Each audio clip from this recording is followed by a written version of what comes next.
বিএলওর অস্বাভাবিক মৃত্যুর খবর পাওয়া যাচ্ছে। কাজের চাপে আত্মঘাতী হয়েছেন ওই বিএলও, এমনই দাবি তার পরিবারে। নদিয়া কৃষ্ণনগরের বাসিন্দা ছিলেন মৃত ভোটার।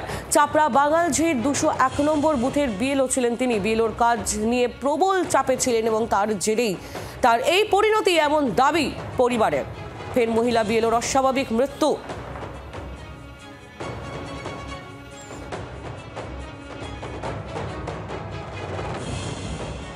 আমরা দাঁড়িয়ে রয়েছি রাজ্যের যে মন্ত্রী উজ্জ্বল বিশ্বাসের পাড়া কৃষ্ণনগর ষষ্ঠীতলায়, আর ঠিক পেছনে যে বাড়ি, এই বাড়িতেই যিনি বসবাস করতেন রিঙ্কু তরফদার।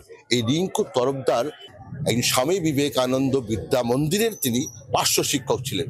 তিনি তার এলাকারই ওই চাপড়া বাঙালজিরই 201 নম্বর বুথের তিনি বিএলও দায়িত্ব পান।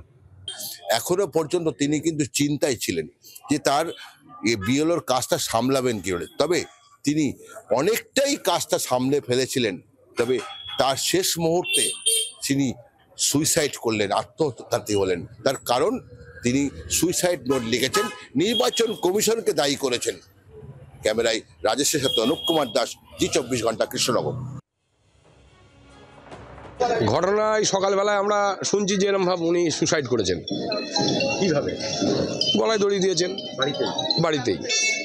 উনি কি কোনো মানে বিএলআর ডিউটি পেয়েছিলেন 201 নম্বর বুথের, বাঙালির 201 নম্বর বুথের বিএলআর ডিউটি ছিলেন।